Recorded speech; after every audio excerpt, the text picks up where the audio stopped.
Congolaises et Congolais, chers compatriotes, en ce 30 juin 2023, jour des commémorations de notre indépendance, obtenue grâce aux sacrifices immenses de nos parents et grands-parents, tout en vous adressant mes chaleureuses salutations patriotiques, je voudrais aussi exprimer ma gratitude au Seigneur pour le souffle de vie dont chaque Congolaise et chaque Congolais est bénéficiaire.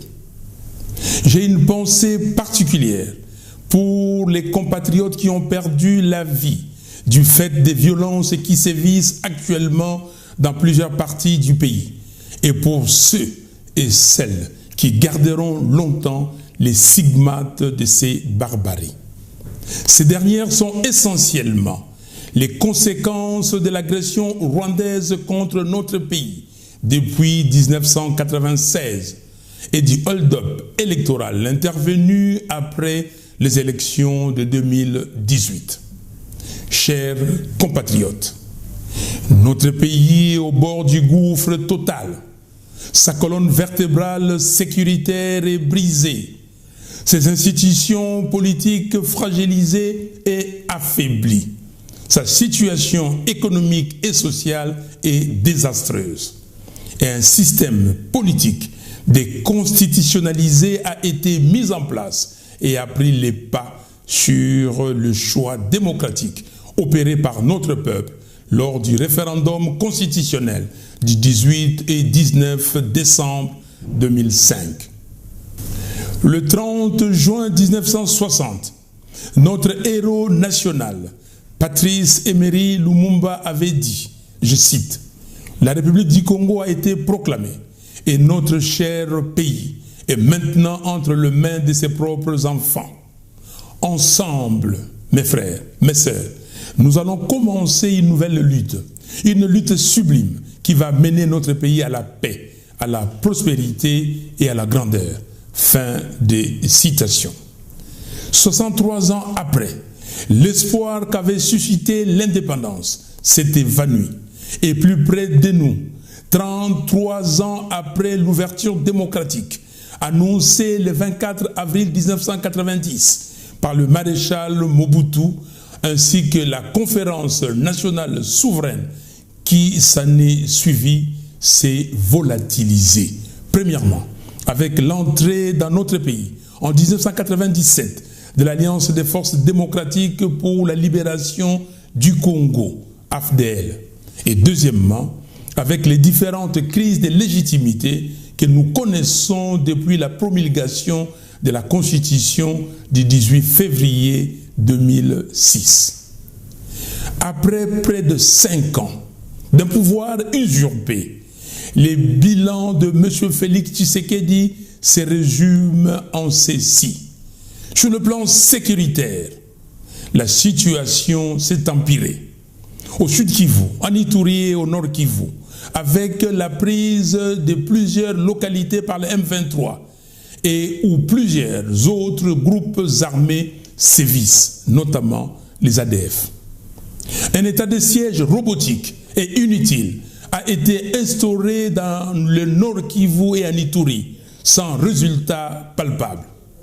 Les tueries de nos populations se poursuivent allègrement dans ces provinces où plus de 7 millions de nos compatriotes sont devenus des déplacés internes dans leur propre pays. Une partie du nord Kivu échappe totalement au contrôle de l'autorité de l'État, car occupé par les éléments du M23 et les troupes militaires de quelques pays de la communauté des États d'Afrique de l'Est. Sous prétexte de combattre le M23, M. Félix Tshisekedi, sans consulter le peuple, les a invités. Les récents propos du président kényan, William Ruto, qui font écho à ceux du président burundais, Évariste Ndayishimiye, s'apparente à une mise sous tutelle de facto. Cela doit nous interpeller et nous montrer à quel point M. Félix Tshisekedi est en train d'accélérer la balkanisation de notre pays. On comprend alors mieux ses propos quand il disait aux Congolais, je cite, « Ça ne sert à rien de vous battre pour des morceaux de terre, alors que c'est la communauté des États d'Afrique de l'Est qui deviendra notre pays. » Fin de citation. La violence et l'insécurité se sont généralisées sur l'ensemble du territoire national et ont gagné l'ouest du pays, notamment dans les provinces de Mai-Ndombe, Kwango, Kwilu et la partie est de la ville de Kinshasa, Maluku, avec le massacre des Congolais que personne n'arrive à expliquer. On voit l'apparition d'un mouvement mystico-armé appelé Mobondo, qui sème la terreur et tue sans pitié. Le phénomène s'étend maintenant dans les Congos central. La question sur la main noire agissante, soulevée par plusieurs organisations de la société civile, n'a jamais été élucidée. La création de milices privées, notamment à Kinshasa et à Lubumbashi, qui terrorisent la population, la police nationale, se montre incapable d'anéantir ces jeunes miliciens payés et entretenus par l'UDPS et certaines personnalités proches du pouvoir en place. Sur le plan du respect des droits humains et des libertés fondamentales, les droits sont systématiquement violés. Les manifestations des résistants, de l'opposition, des mouvements citoyens et même des syndicalistes sont réprimés dans le sang. Depuis 2019, plusieurs personnes ont été tuées à Beni, Goma et Kinshasa à cause de l'intolérance du régime en place, sans compter les arrestations des jeunes et des journalistes et les passages à tabac des mineurs. Sur le plan économique et social, la situation est devenue intenable. Le franc congolais a perdu 47% de sa valeur depuis que M. Tshisekedi a usurpé le pouvoir du peuple. Les prix des denrées alimentaires de première nécessité ont augmenté de plus de 50%, faisant perdre à la population son pouvoir d'achat. Aucun nouvel investisseur sérieux depuis près de 5 ans, à cause du climat des affaires exécrable. L'exode rural s'est sensiblement accru. Les jeunes désertent les villages et les capitales des provinces pour s'installer dans les grandes villes comme Kinshasa, Lubumbashi, Kolwezi, Matadi et Kikwit. Sur le plan de la gouvernance, la corruption bat son plein et les détournements des deniers publics sont érigés en système de gouvernance. Les cas les plus emblématiques sont liés aux 15 millions de dollars de pétroliers et aux 57 millions de dollars libérés pour les maisons préfabriquées. L'escroquerie à ciel ouvert de plus de 300 millions de dollars de la taxe RAM non élucidée à ce jour, mais que les consommateurs de la téléphonie mobile continuent de payer sous une autre forme. Kolwezi, dans la province de Lualaba, abrite tous les mafieux, y compris ceux de la famille des usurpateurs, pour se remplir les poches. La gratuité de l'enseignement est un échec patent.